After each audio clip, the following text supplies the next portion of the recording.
Bien, buenas tardes, estimados participantes. Con el inicio de nuestro primer encuentro sincrónico de la Unidad Curricular o Cátedra Derecho Procesal Civil 2, en la cual corresponde a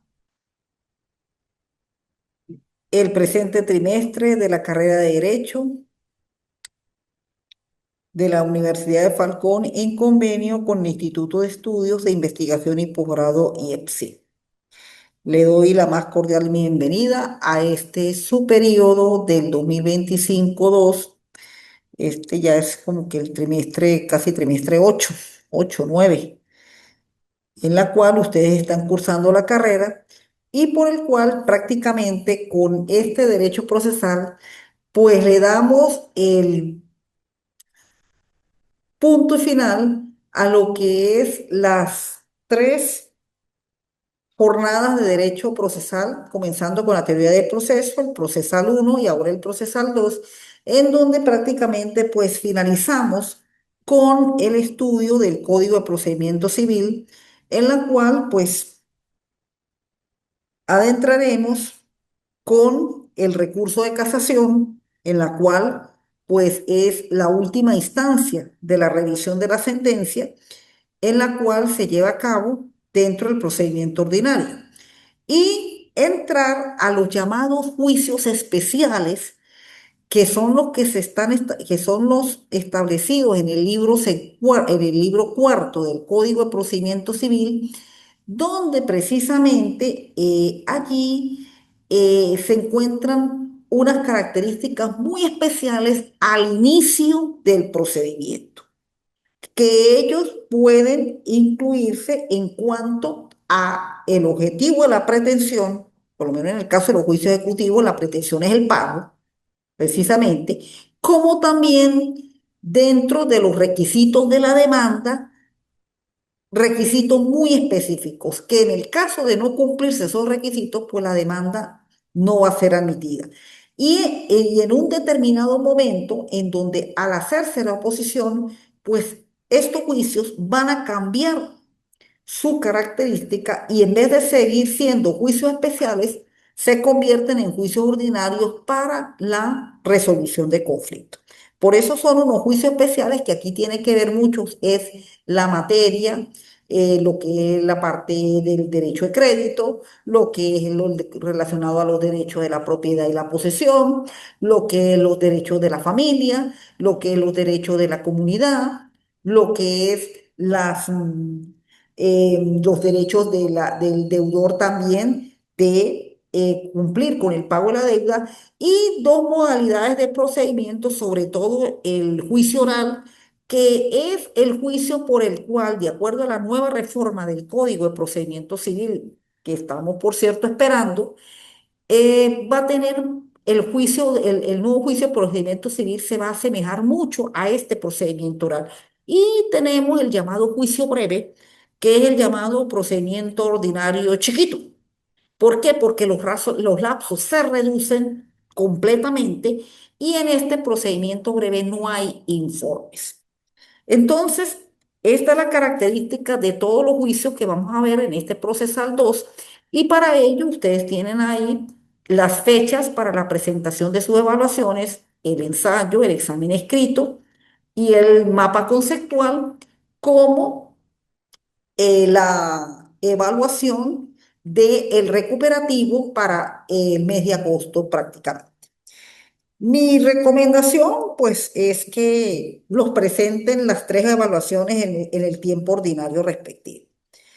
Si tienen que optar por el recuperativo, que sea unas razones muy contundentes, unas razones muy justificadas, pero no porque, bueno, se me pasó la semana, se me pasó esto y de verdad pues no es el motivo para ello. Tratar de que el último día de la evaluación ya ustedes hayan cumplido con la evaluación. Es más, ya tienen incluso ya el material, las evaluaciones las tienen en la plataforma.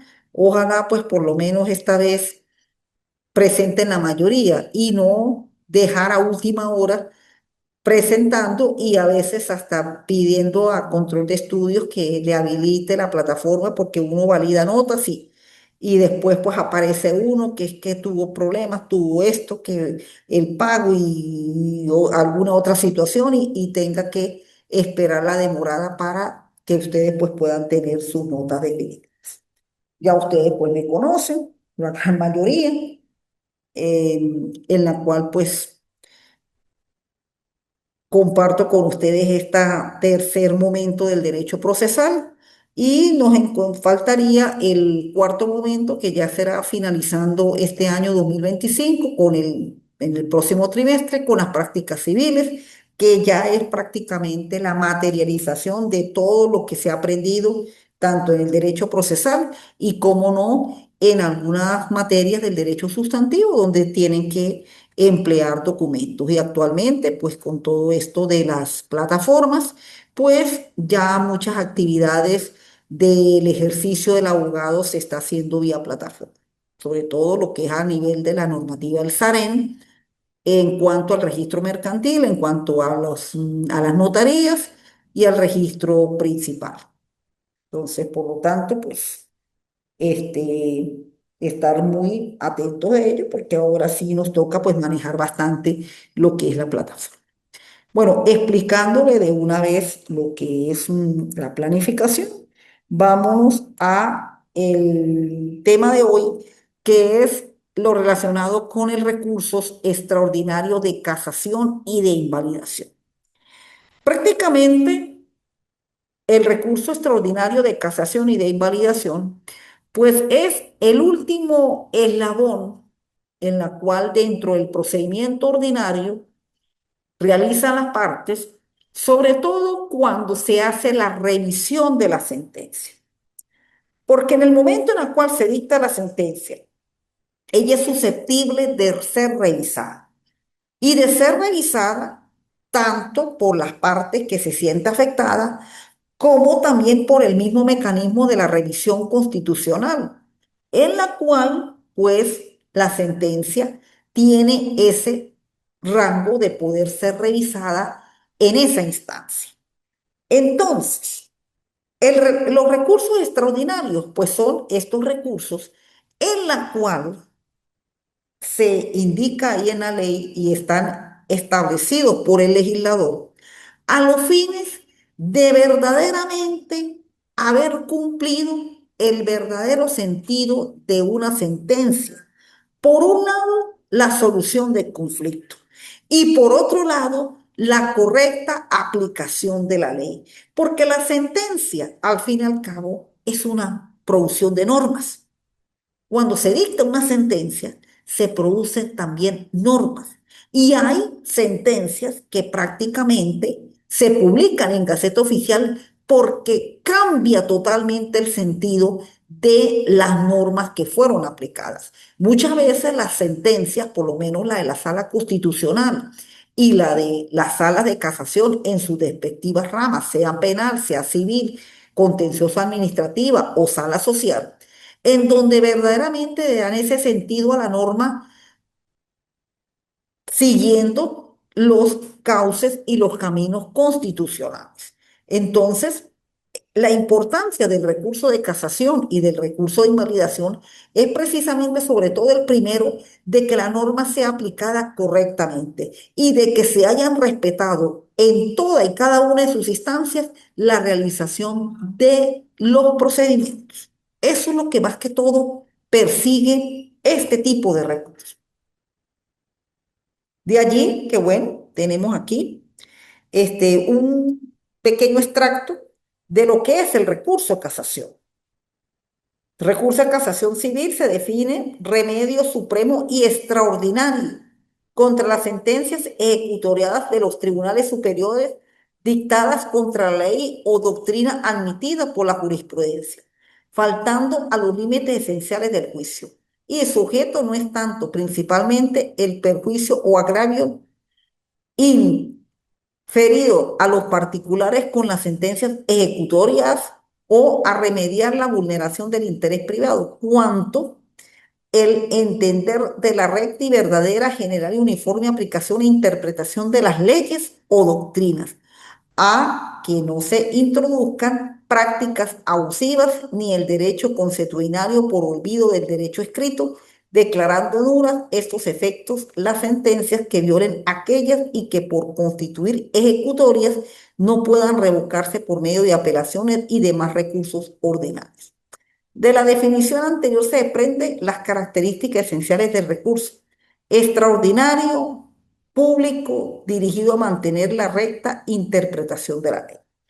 Es decir, este extracto de definición o concepto que se extrae más que todo de la doctrina es sencillamente que el recurso de casación lo que busca es que el Estado de Derecho no se vulnere, de que las sentencias no se conviertan en mecanismos de cometer daños, porque muchas veces cuando se dicta una sentencia y se obvia ciertos preceptos que deberían ser aplicados por la ley, lo que se hace es cometer daño. La sentencia lo que trata, perdón, la sentencia y sobre todo la sentencia del recurso de casación, lo que trata es prácticamente darle un verdadero sentido a la correcta aplicación del Estado de Derecho. Eso es lo que sencillamente se persigue con el recurso de casación.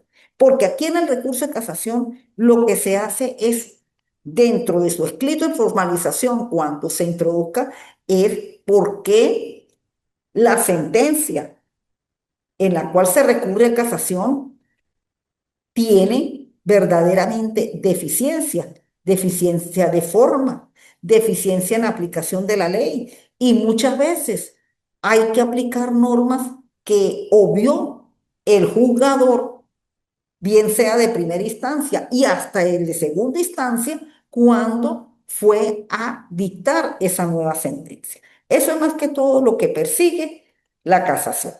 A partir de los artículos 312 al 326 del Código de Procedimiento Civil, y en la cual hubo una reforma de los artículos 320, 22 y 23 por medio también de una sentencia, es la normativa que se aplica a los recursos de casación. Y en el 2017 también hubo unas figuras en las cuales se eliminaron, que fueron las llamadas réplicas y contrarréplicas. Ya esa figura de réplica y contrarréplica pues también fue eliminada dentro del procedimiento para la realización del recurso de casación. De acá tenemos que primeramente cuando se inicia el recurso de casación, él se hace por medio del anuncio, la formalidad del anuncio. El anuncio se dice, este, el anuncio se solicita o se hace ante el tribunal que dictó la sentencia en el superior, o sea, en segunda instancia. Y una vez que la sentencia haya sido dictada y se haya dictado, bien sea dentro del lapso establecido por el Código de Procedimiento Civil, bien sea dentro establecido por el Código de Procedimiento Civil, los 60 días, o si fue dictado fuera del lapso, los este, notificadas las partes. Una vez que las partes hayan sido notificadas, empiezan a correrse los 10 días para hacer el anuncio. Naturalmente el anuncio pues lo hace la parte que se siente perjudicada con la sentencia. Ahí tenemos al final que lo dice la misma norma del 314, que puede ser introducida ante el tribunal registrador o notario en caso en que el tribunal de segunda instancia pues no admita el anuncio del recurso, pero por lo general es en el tribunal de segunda instancia donde se hace el anuncio.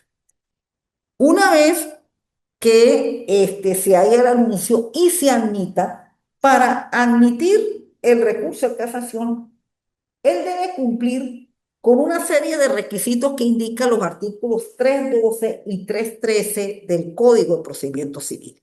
El 312 específicamente indica cuáles son los tipos de juicios por el cual se puede admitir casación, porque casación no se admite para todo. Primero, la cuantía tiene que partir del equivalente de bolívares que den a partir de 3.000 euros en adelante. Si no da esa cantidad, pues no se puede interponer casación. Y sobre todo, los juicios en los cuales tengan causas civiles y mercantiles que excedan de esas cantidades. Primero, la cantidad de 3.000 dólares convertidos en bolívares, es decir, que al cambio de hoy serían aproximadamente 300.000 bolívares. A partir de todas esas causas civiles y mercantiles que tengan como cuantía más de 300.000 bolívares, admite el recurso a casación. Otro de los requisitos para admitir casación es contra el estado de capacidad de las personas. Es decir, cuando juicios tengan como eh, jurisdicción especial, estado y capacidad de las personas, igualmente cuando la cuantía exceda de 3.000 euros convertidos en bolívares a la tasa Banco Central de Venezuela, a como esté ese día, serían más de 300.000 bolívares. Los autos en etapa de ejecución de sentencia, es decir, aquellos que se niegue el derecho a la defensa para la ejecución de la sentencia, también son susceptibles de casación. Los laudos arbitrales y los llamados sentencias interlocutorias cuando causan gravamen irreparable. Es decir, aquellas sentencias interlocutorias cuando causan gravamen irreparable también son susceptibles de ser admitidos el recurso de casación.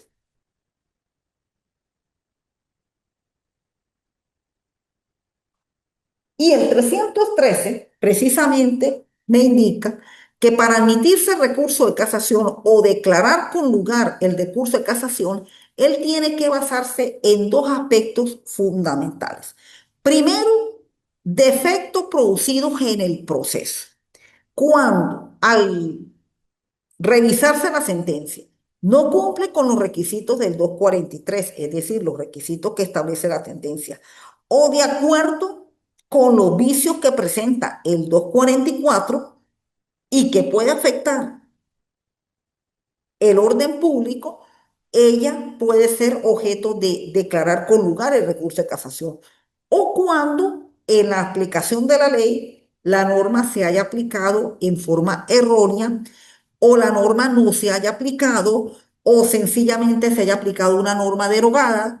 Es decir, el numeral segundo tiene que ver es cuando se le da el correcto sentido a la norma jurídica aplicada y utilizada por el juez. La primera es denuncia por quebrantamiento de forma, es decir, por la realización del proceso.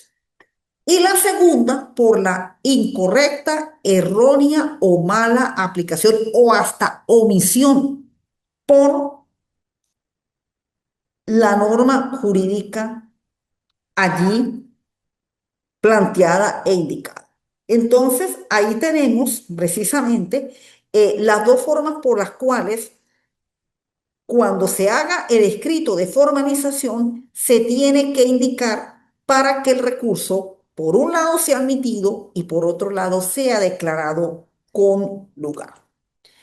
Una vez que él se admita y de acuerdo al término de la distancia, hay un término de 40 días para hacer la formalización.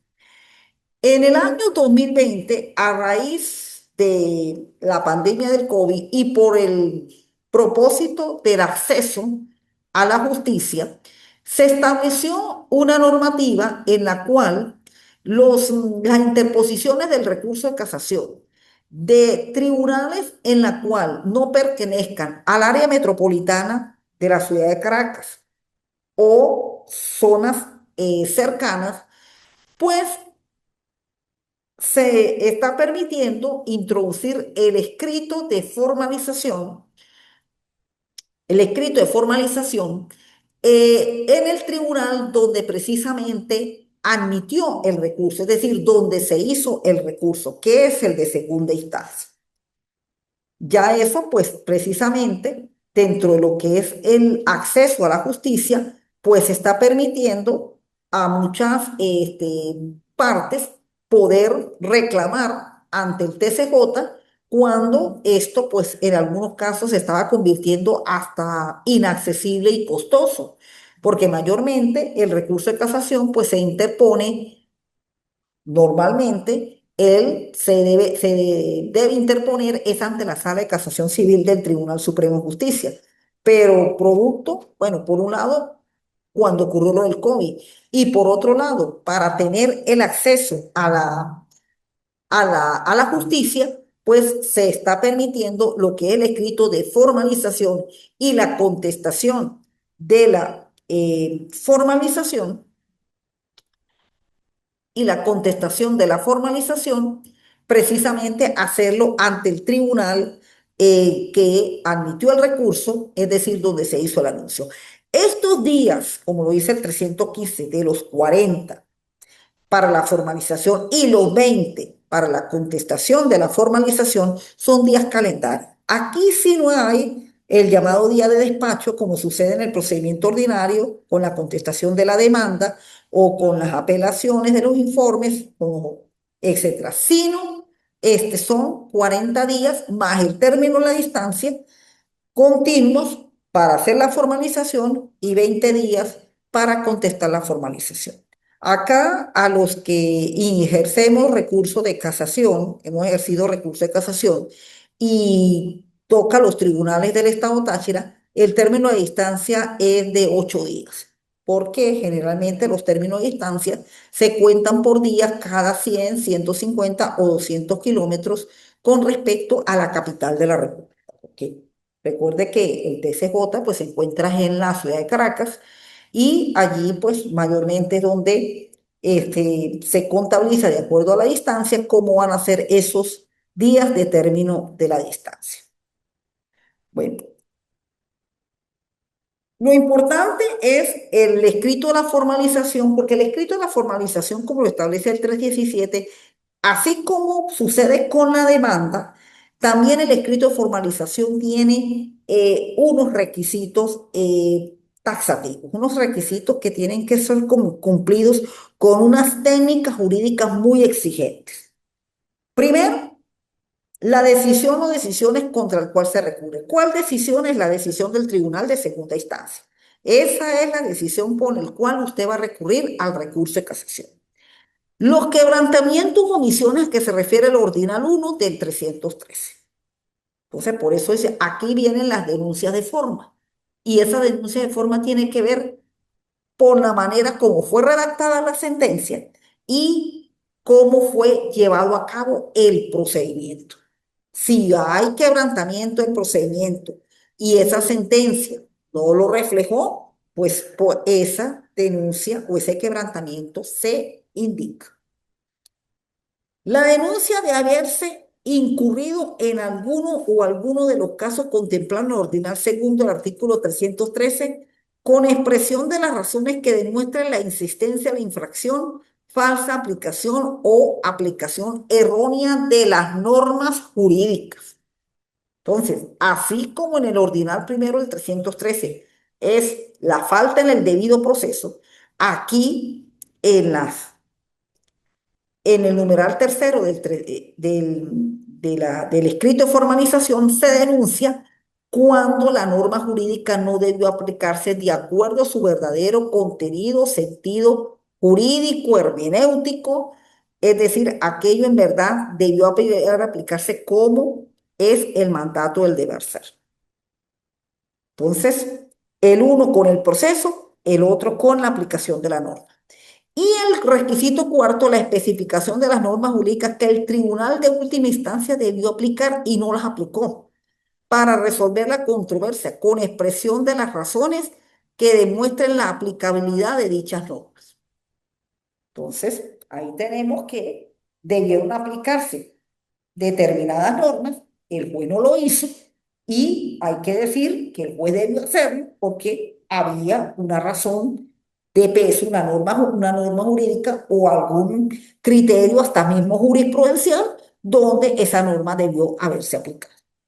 Entonces, generalmente el escrito de formalización, ¿quién es el que lo realiza? Lo realiza la parte que anunció el recurso, es la parte que lo anunció. Ella es la que mayormente hace el escrito de formalización.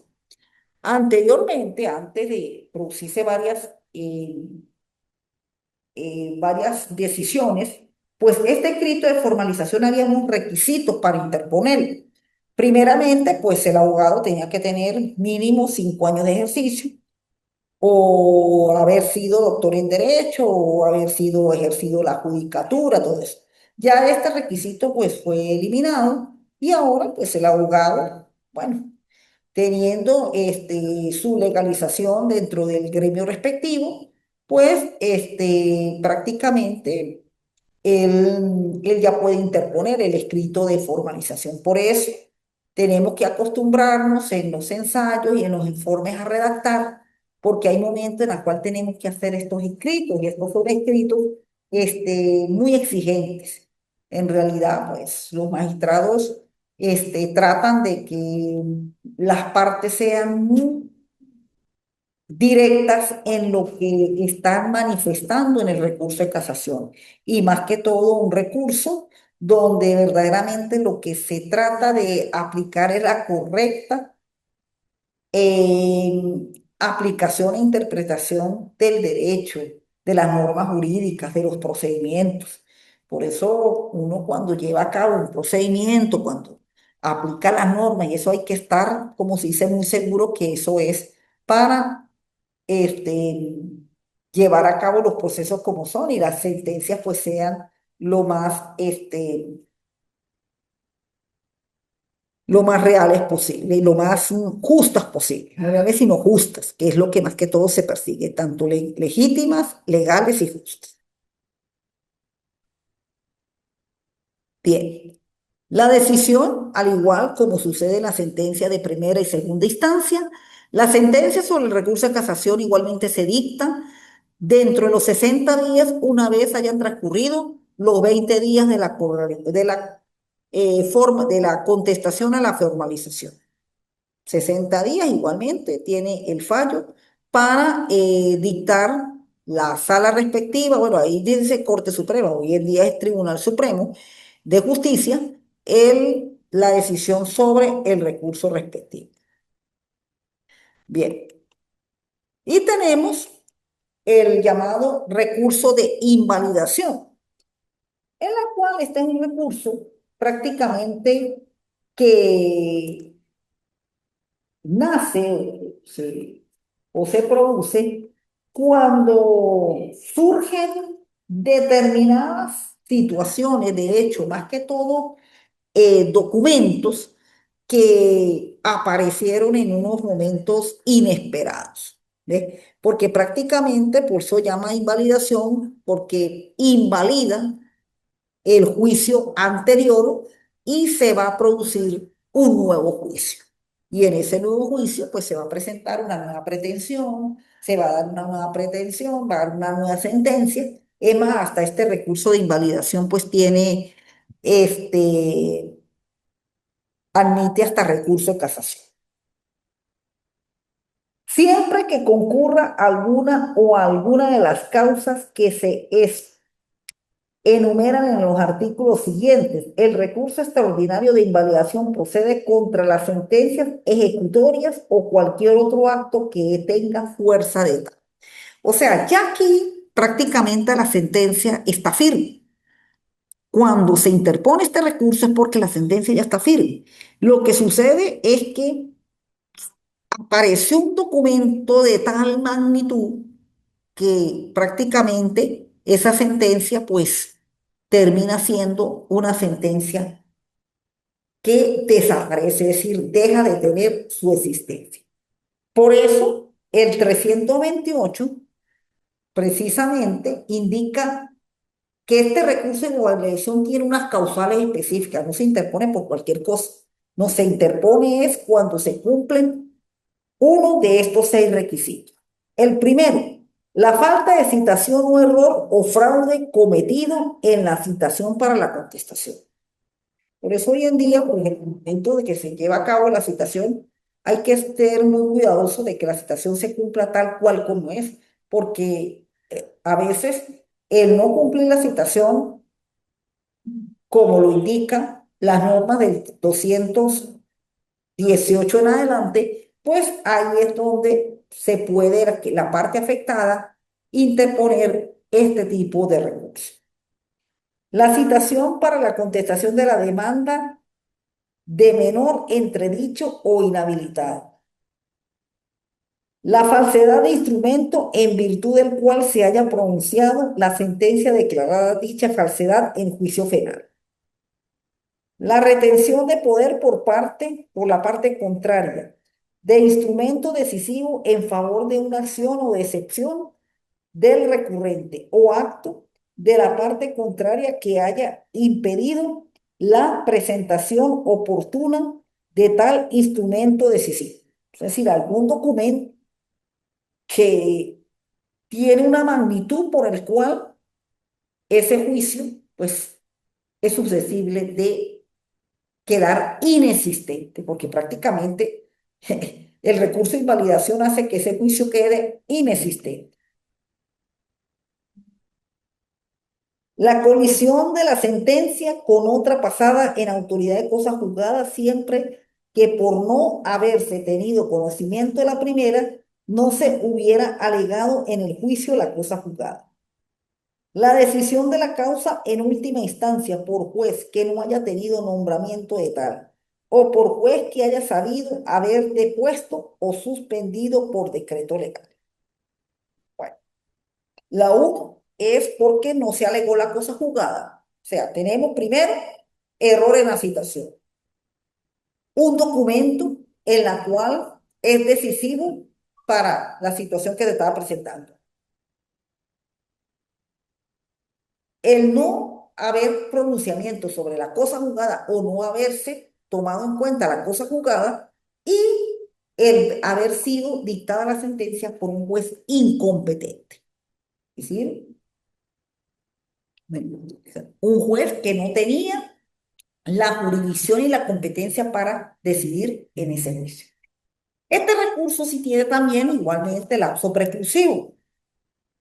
Competencia. Este recurso se pondrá ante el tribunal que hubiera dictado la sentencia ejecutoria, a cuya invalidación se pida o ante el tribunal que hubiera homologado el acto que tenga de fuerza de mando. Es decir, el tribunal que inició el juicio se interpone el recurso de invalidación.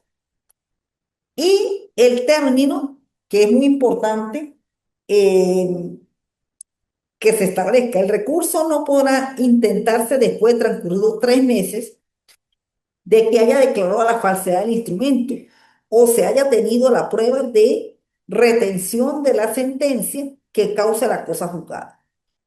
En los casos de los numerales 1, 2 y 6, el término para intentar la indemnización será de un mes que se haya tenido conocimiento de los hechos o desde que haya verificado en los bienes que concurrente cualquier acto de ejecución de la sentencia dictada en el juicio que se trate de invalidar. Declarar invalidación, el juicio se repondrá al estado de interposición nuevamente la demanda y en los casos 1 y 2 del artículo 328 al estado de la sentencia en los demás casos. Este recurso de la sentencia sobre invalidación es recurrible en casación. Acá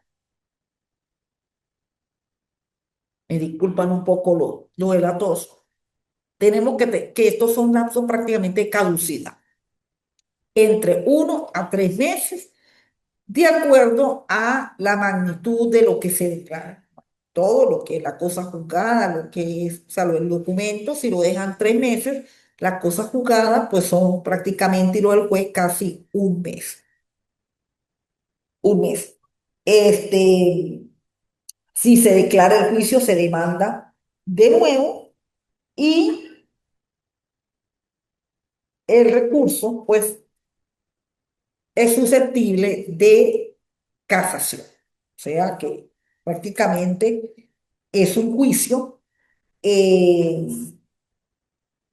completo. Es más, leyendo también aquí las normas del recurso de casación y de invalidación, sobre todo la invalidación, prácticamente él se lleva por los trámites de invalidación, ajá, sustanciación del juicio. Al admitir el recurso, el tribunal ordenará la citación de la otra parte en la forma prevista en el título primero, como se lleva la sentencia. Y en adelante el recurso se sustanciará y sentenciará por los trámites del procedimiento ordinario, pero no tendrá sino solo una instancia. Es decir, que el recurso de invalidación no tiene apelación, sino lo que tiene es casación. Casación sí tiene. Pero en este recurso, pues por lo general no hay la doble instancia, como sucede igualmente en casación. En casación no existe la doble instancia, sino solamente es un recurso para darle orden a lo que es el proceso y la ley, que es lo que más que todo se persigue. Y aquí, precisamente, el descubrir de que hacía falta, se cometieron determinados errores y esos errores, pues precisamente terminan haciendo daño a la parte que acude al recurso de invalidación. Bueno, mis estimados participantes, de mi parte, pues les agradezco su atención. Ya tienen ustedes en plataforma las actividades, tienen las evaluaciones, así que ojalá sea presentado por todos y no dejar oportunidades para los tales recuperativos que muchas veces terminan, este, para muchos, pasar un apuro. Bueno, espero que haya sido de su satisfacción la clase. Esperamos, bueno, que nos den la fecha del próximo encuentro en la cual nos volveremos a ver y de mi parte, que pasen muy buenas tardes. Por hoy me despido y será en el próximo encuentro. Hasta luego.